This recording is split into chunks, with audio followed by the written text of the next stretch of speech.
네, 바이든 미 대통령, 푸틴이 더 이상 권력을 유지해서는 안 된다라고 공개적으로 발언하면서 푸틴 체제의 변동 가능성에도 관심이 집중되고 있습니다. 이번 주 초 재개되는 종전 협상이 급속하게 진전될 수 있을지도 주목됩니다. 국제부 호준석 기자 나와 있습니다. 어서 오세요. 어서 오십시오. 안녕하십니까. 안녕하십니까. 크렘린 체제의 변동 가능성 이야기가 나오는데 네네. 워낙 푸틴이 오래 집권하지 않았습니까? 이게 가능성 있는 얘기입니까?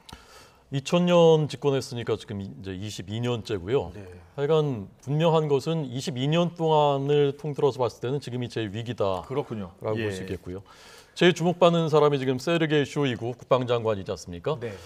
이 사람이 푸틴이 낚시 사냥 굉장히 좋아합니다. 예. 근데 항상 같이 가는 사람입니다. 그렇군요. 후계자 소리까지 들었었고요. 공대 출신입니다. 군대는 안 가봤습니다. 그런데 푸틴 눈에 들어서 국방장관이 됐고 그동안에 2012년에 장관된 다음에 2014년에 그 크림반도 병합, 2015년 시리아 내전 여기서 이제 공을 인정받으면서 더 신뢰가 깊어졌죠. 그랬군요. 근데 사실은 이것은 전쟁이라기보다는 군사 작전이었습니다. 그런데 이번에 이제 전쟁이 시작되면서 그동안 싸웠던 것이 한 번에 이제 다 무너진 것이죠. 전쟁 수행 능력이 굉장히 떨어진다. 그리고 우크라이나 전쟁 이 사람이 기획한 것으로 알려져 있는데 상황 판단도 잘못됐다. 그다음에 이 사람이 2012년부터 군 현대화 작업을 추진을 했습니다. 예. 수십조 원이 든 것으로 추정됩니다. 그런데 그 돈이 다 어디 간 거냐 하는 것. 푸틴 입장에서 봤을 때는 화가 날 수도 있는 그런 상황입니다. 그래서 지금 그 우크라이나의 주장으로는 푸틴의 질책을 받고 심장마비를 일으켜서 치료를 받고 있다. 러시아 국방부가 부랴부랴 SNS 영상을 공개했습니다마는 이게 과연 이번에 찍은 게 맞느냐라는 의문이 제기되고 있고 예. 크렘린궁은 이 건강 이상이 있냐 쇼이구가라는 거에 대해서 공식적으로 답변을 하지를 않고 있는 상황입니다. 네. 네. 지금 그러면 22년 중에서 가장 흔들리는 중이라고 말씀하셨는데 푸틴 체제가 실제로 위태롭다고 보십니까?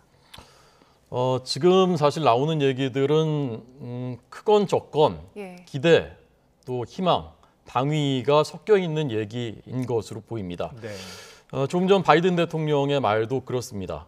제 기억으로는 최근 한 2, 3주 사이에 바이든 대통령이 푸틴 대통령에 대해서 한 말 중에 발언 중에 전범이냐라는 네. 부분, 그다음에 푸틴 개인 제재도 할 것이냐라는 부분 이런 것들에서 다 사전에 조율되지 않은 다소간 즉흥적인 답변들을 했습니다. 그렇습니다. 전부 기자와 일문일답하는 과정에서 나왔습니다. 예.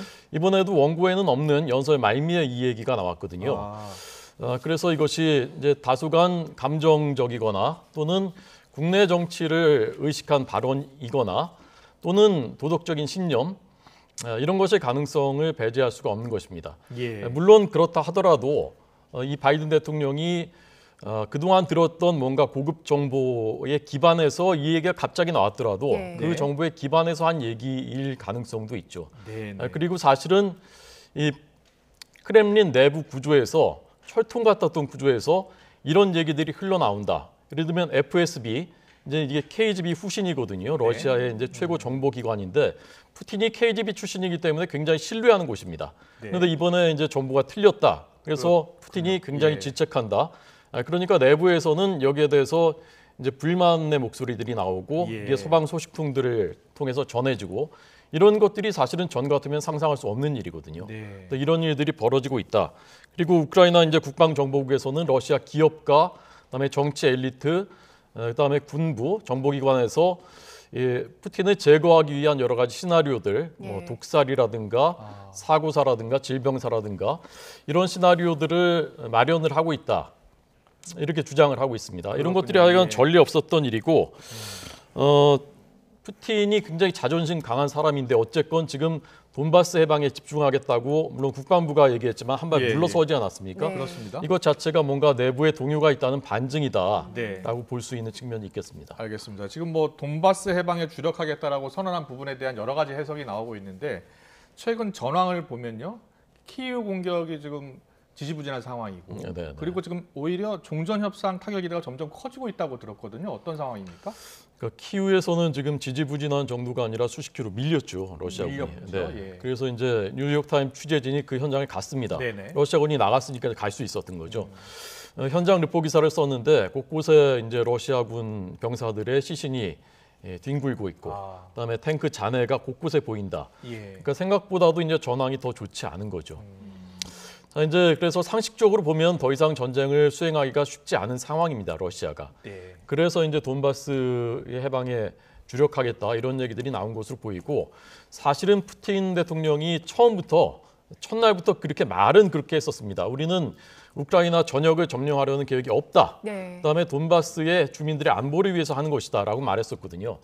그러니까 러시아 입장에서 보면 돈바스 해방을 이것을 이제 명분으로 삼아서 이 정도에서 체면 살리고 후퇴할 수 있는 가능성도 있다라고 볼 수 있는 것이죠. 그렇군요.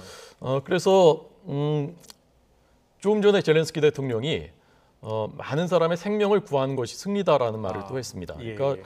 우크라이나 입장에서도 워낙 지금 많은 인간인 피해가 있기 때문에 어느 때보다 협상 타결의 가능성이 높아졌다고 할 수 있겠습니다. 예, 예. 그러나 푸틴이 협상을 이제 명분으로 삼아서 시간 끌기를 할 가능성 배제할 수가 예. 없고요. 네. 그래서 우크라이나 국방부는 남북 분단하려는 것이 아니냐라고 얘기를 합니다. 네. 지금 이제 지도에서 보면 돈바스 지역은 여기는 우리가 포기할 수 없다고 이제 러시아가 하는 곳이고요. 네. 그다음에 이제 크림반도 여기 이제 인정하라는 거고요.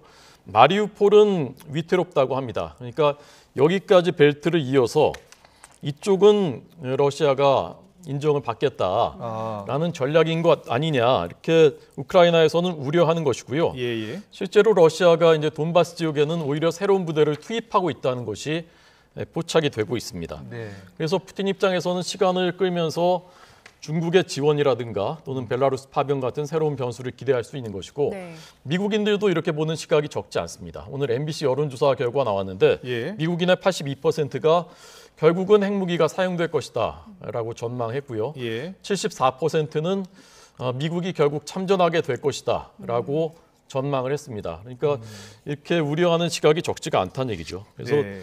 끝으로 이제 앞서 말씀드렸던 체제 변동 가능성과 이걸 연관시켜서 본다면 만약에 러시아가 푸틴이 확전을 결정하게 된다면 어떤 면에서 보면 러시아 내부에서는 동요가 더 커지고 반발이 더 커지고 체제 변동 가능성도 커질 수 있다라고 이제 볼 수 있는 측면도 있고 어떤 면에서 본다면 이건 정말 이제 국가 간의 전쟁이 되는 것이고 모든 국민의 전쟁이 되는 것이기 때문에 오히려 체제는 공고해질 수 있는 것이 아니냐 이렇게 볼 수 있는 시각도 있겠습니다. 그렇네요. 여러 가지 해석이 가능한데 일단 첫 번째 드는 생각은 푸틴 체제가 과거보다는 좀 흔들리지 않을까라는 생각도 드네요. 그렇습니다. 푸틴 입장에서는 굉장히 좀 위기감을 느끼는 전례 없었던 일들이 벌어지고 있는 것이니까 위기감을 느끼고 있는 것은 분명할 것 같습니다. 알겠습니다. 여기까지 듣겠습니다. 지금까지 국제부 호준석 기자와 함께했습니다. 잘 들었습니다.